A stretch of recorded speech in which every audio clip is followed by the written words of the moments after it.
There's a new member to the war with Iran, and it might surprise you. Ukraine has attacked Iranian military equipment inbound to Russia in the Caspian Sea. Depending on who you ask, this either hit Iranian and Russian cargo vessels carrying what Tehran swears, we tell you, wasn't drone equipment, or exclusively Russian shipping that was nonetheless carrying Shahed drones.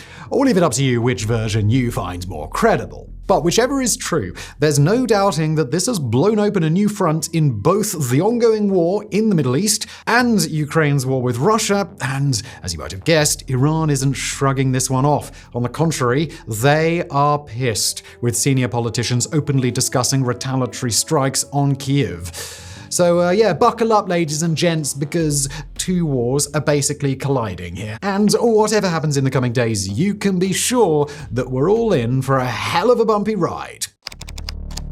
When worlds collide. Now, for nearly half a year at this point, there have been two major wars raging that have basically been as separate, self-contained events. The war in Ukraine belongs in one box, and the war in the Middle East goes in another. That approach partially made sense, at least at the time, and at least on the surface level. Recent events, however, have shown that the Iran war and the Ukraine war have far deeper connections below the surface than many would like to admit. The focal point for this is the Caspian Sea, a gigantic salty lake that is so gigantic and salty, everyone agreed to just call it a sea, that sits between Europe and Asia. It borders Kazakhstan, Turkmenistan, and Azerbaijan, but for today's video, the border countries that matter most are Russia and Iran. Importantly, like most lakes, it's surrounded by land, so there's no way for any random navy to just sail in there. Also important, none of the 5 countries that border it are named Ukraine. For years now, Moscow and Tehran have been using the waterway's enclosed nature to ferry munitions, personnel, equipment, and most importantly, drones back and forth to each other. But over the weekend, that suddenly became a whole lot harder. On July the 25th, the Security Service of Ukraine, the SBU, sent long-range, one-way attack drones over the Caspian Sea and struck 2 cargo ships, the Portolya 2 and the Begay, along with a Russian missile boat. At the time of recording on Tuesday morning, it still remains unclear to what extent they were damaged. Kyiv has pointed to very strong results, and Iran has claimed at least 1 sailor was killed, but there's been little information beyond that. The SBU did not stop there, though. The following morning, Zelensky announced that he had instructed Ukrainian intelligence to hand friendly governments everything they had assembled on Russian satellite surveillance of American facilities in the Gulf, which Moscow had reportedly been providing to assist Iran in targeting American forces and bases across the region. There's good reason to believe that this has been more than just a few hints and clues about locations, too. Reports from the early days of Operation Epic Fury took note of Iranian strikes having significantly higher success rate targeting both US and Gulf assets than they did during last summer's 12-day war. Nicole Graevsky, a researcher at Sciences Po, came out and said that Iran had essentially adopted Russian targeting strategies. Now, if your first reaction to all of this was, Ukraine attacked Iran? Aren't they a little bit busy? Well, that's a sensible question to be asking, and not too many of us had it on our bingo cards just a few days ago. According to Kyiv, though, the ships got caught in their crosshairs for a very valid reason, one that would make them legitimate targets of war. Ukrainian military intelligence has tracked the Begay for years at this point, logging back-and-forth transits carrying ammunition, artillery shells, drone equipment, and all sorts of other goodies inbound to supply the Russian military. In this light, the SBU framed the operation as one of self-defense. By shipping these materials to Russia, Iran had essentially entered the Ukraine war, not the other way around. When taken in conjunction with months of Russian strikes on Ukraine's southern ports and attempts to choke off shipping inbound to Kyiv, the raison d'etre behind the operation starts to make a whole lot of sense. That said, this was not done without risk. Keep in mind, Tehran has been indiscriminately bombing housing, energy, desalinization, and all sorts of civilian infrastructure in countries, like Qatar, that have been helping them diplomatically. This hasn't exactly earned them a reputation of being reluctant to pull the trigger. True to form, Iran's foreign minister Abbas Araghchi wasted little time in posting on X that, quote, whatever the freeloader in Kyiv did cannot go unanswered. And yes, interesting to see the word freeloader in there. That tweet was written in English, so presumably it's designed to appeal to MAGA readers who remain both anti-Ukraine and anti the war in Iran. As to what Iran's answer will be, though, it's kind of hard to say. The man who's supposed to be running the show, Supreme Leader Mojtaba Khamenei, remains completely in the shadows with zero first-hand proof of life since February. This has left the Iranian regime largely governed by the ultra-hardline Revolutionary Guard commander Ahmed Vahidi, with the more pragmatic reformist camp represented by the likes of President Masoud Pezeshkian and Aragchi himself squeezed under ever more pressure.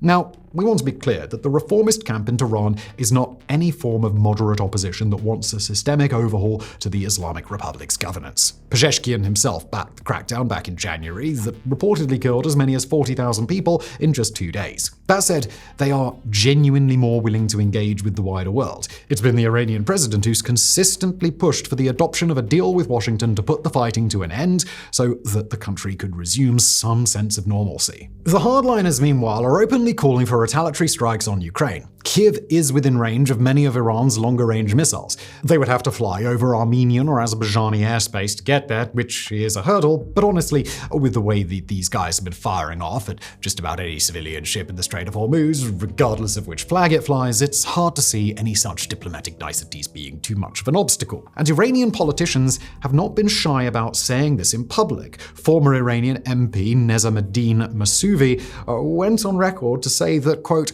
"The response to this fireworks display in the Caspian Sea should be delivered in the Black Sea," referencing the body of water off Ukraine's south coast. Ebrahim Azizi, Iran's top parliamentary security official, had earlier declared the entirety of Ukraine to be a legitimate target. Another widespread call has been to lift the self-imposed 2,000-kilometer ceiling on Iran's ballistic missile program, to which Tehran had largely abided in years gone by.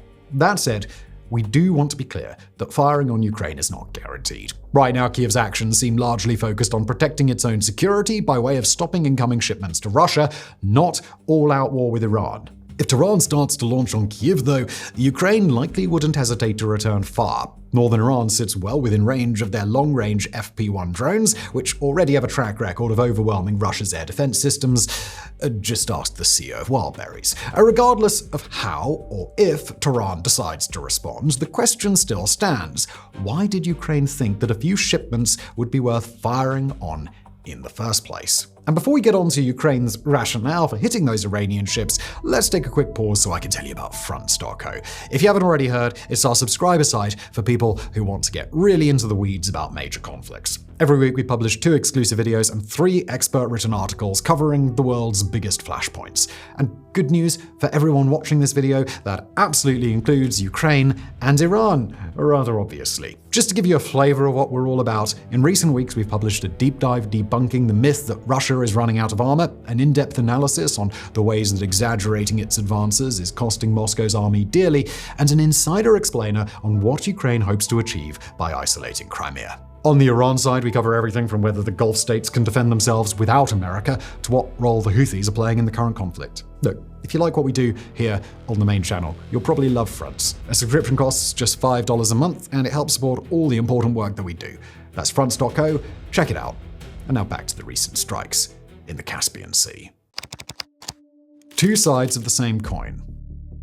Now, to understand how Kyiv arrived at the decision to directly strike Iranian vessels, we have to go back a bit, because the beef between Ukraine and Iran isn't new. Much of it involves the alliance between Moscow and Tehran that's been steadily strengthening over the last few decades, largely centered on a set of common adversaries, namely the countries that we would call the West. This bond accelerated during the Arab Spring days when Tehran and Moscow both backed Syria's dictator Bashar al-Assad. But it wasn't until Russian President Vladimir Putin invaded Ukraine back in 2022 that the two turned their alliance into a massive, mutually beneficial exchange, one based on directing support for the other rather than just propping up useful proxy leaders. In the case of the Ukraine war, that meant, more than anything, Iran bulk shipping Moscow something it sorely lacked: cheap, devastating, one-way attack drones. Post-invasion international sanctions had largely cut off the Western electronic components that Russia would need for mass manufacturing drones.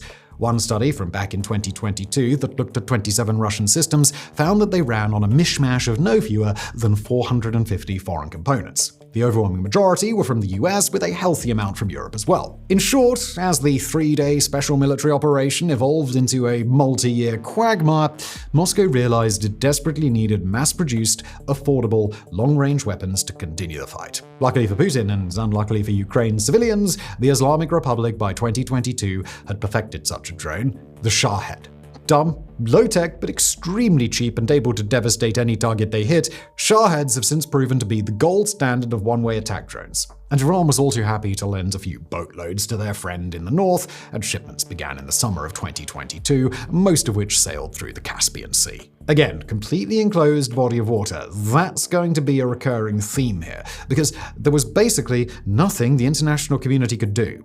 It wasn't just drones, though. A 2023 report by the Wall Street Journal outlined that more than 300,000 artillery shells and over 1 million rounds of ammunition had been shipped from Iran to Russia. Keep in mind, at that time, Russian forces were in the midst of a severe ammunition shortage. The leader of the Wagner Group had just gone viral in his now legendary clip yelling, "Where's the ammunition?" and claiming Moscow's army chiefs will go to hell for not sending enough. But while Russia is no longer suffering ammo shortages and has long since started manufacturing at scale its own Shahed knockoff, the Tehran 2, the shipments continued, and the partnership between Tehran and Moscow has continued to grow. Aside from ammunition, Iran brought something else to the table that Moscow, still relatively new to the international pariah under heavy sanctions club, badly needed. Decades of figuring out how to operate despite whatever Washington and Brussels can throw at you. Iran built the entirety of its drone program under some of the most intense sanctions programs the world has ever seen, save for perhaps North Korea. They knew how to source, smuggle, and substitute their way around embargoes. Against this backdrop, the Ukrainian attack on Saturday starts to make a bit more sense. From Kyiv's perspective, Iran is not a neutral actor, but one materially supporting the nation bombarding Ukrainian cities. And if Russia can use that logic to justify arson attacks on warehouses in Europe, well, why can't Kyiv do the same to those supplying Moscow?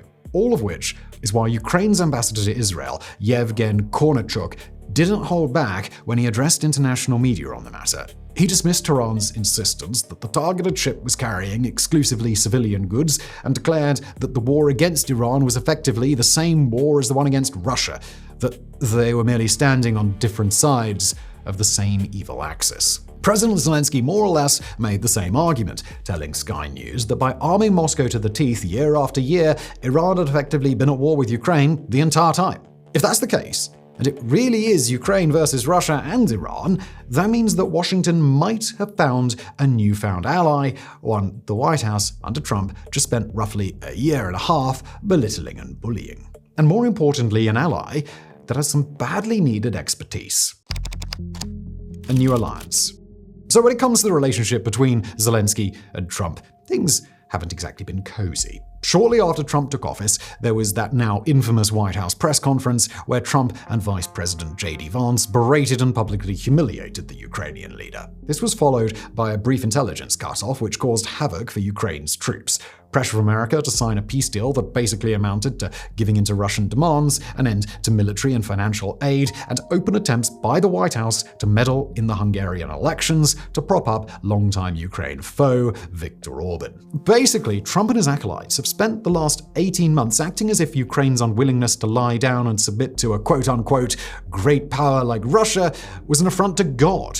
It's an attitude born of Trump's apparently sincere conviction that Ukraine doesn't have any cards. But that attitude may be changing now, and it's all due to Kyiv demonstrating that it still has one incredibly powerful card up its sleeve: the ace of spades, known as drone technology. Since the war with Iran kicked off 5 months ago, Tehran has held nothing back in terms of demonstrating just how sophisticated its drone program has become. American bases, Gulf partners, and Israel have all come under a relentless barrage of incoming fire. Washington's response has largely been to use old-school interceptors like Patriots to shoot the drones down. They work, for the most part, but they're expensive as hell and take well over a year to replace. Back in the days of the biggest threat being expensive intercontinental ballistic missiles, this made sense. The enemy shoots 5 at you, you shoot them down, and then return fire. We're now living in a different world, though.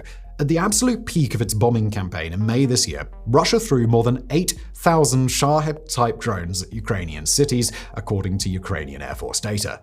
Iran, for its part, was averaging 700 launches a day at the start of Operation Epic Fury, though this did fall dramatically through Washington and Jerusalem's joint bombing campaign targeting launch sites. In this brave new world, using interceptors like the Patriot PAC-3 that cost somewhere in the vicinity of £4 million to shoot down a $50,000 drone is an economic loser, and Washington is finally starting to wake up to the fact that it can't keep fighting like this forever. Trump reportedly cancelled a stepped-up campaign against Iran in recent days for precisely this reason. Ukraine hasn't entirely solved the issue of drone warfare, but they have become the global experts on the matter, shooting down around 90% or more of incoming drones. All of this without using super expensive interceptors, instead relying on their own domestically produced counter-drones. The remarkable thing is that they're not trying to keep this technology to themselves. They've been willing to share it with the wider world. While the US did take them up on the offer back in March, it was rather limited in scope, especially compared with the wider Gulf region. Kyiv dispatched some 230 counter-drone specialists to Jordan, Qatar, the Emirates, Saudi Arabia, and Kuwait. Remember, this is a country that's still in an active, ongoing, hot war with Russia and coming under fire on a near daily basis, offering to help out nations that have maintained cordial ties with Moscow. That the Gulf states were willing to embrace Ukraine's technology and likely pay through the nose for it shows just how much the Iran war has changed their calculations. The timing of all of this is difficult to overlook, too. Zelensky is set to meet with President Trump later today in the Oval Office, and unlike the first time, with that shouting match, he's in a significantly stronger position now, especially in terms of being able to offer Trump something that he actually wants. The two are reportedly closing in on a deal to start co-producing drones, and given how the wider war with Iran has been going for both the US and the Gulf states, Trump might be set to finally come around to the idea that backing Ukraine is a potential win-win. That drone deal isn't the only thing Zelensky is bringing with him either. The intelligence that Kyiv has been gathering on how Moscow has been helping Iran target US forces in the Gulf, while not exactly a surprise for Washington, will doubtlessly be worth something too. For the first time, who should be thanking who in the Oval Office is a genuine open question. But while being able to negotiate with Trump from a position of strength is great for Ukraine, there remain dangers ahead. In a parallel timeline, Putin's unprovoked invasion of Ukraine could very well have been the trigger for World War III. Had Kyiv fallen in 3 days, the Kremlin, drunk on success, may well have tried to roll further west. First Moldova, but then maybe the NATO nations in the Baltics. While that doomsday scenario did not happen, it doesn't mean that a wider war is off the table, one in which different theaters in the Middle East and Eastern Europe start to merge. One in which a third, Asian theater, could open up around Taiwan or on the Korean Peninsula at any time. After all, World War II only became truly global as separate conflicts in Europe and East Asia collided. Ukraine's attacks on Iran's ships this weekend are not going to cause two modern wars to merge. Rather, they were simply the clearest surface sign of all the ways that Tehran's ties with Moscow have already caused these conflicts to become deeply entwined. Yet the fact that the boundaries between two of the most significant conflicts on Earth are starting to blur should worry us all. As we said at the start, the rest of 2026 is likely to be a very bumpy ride. Thank you for watching.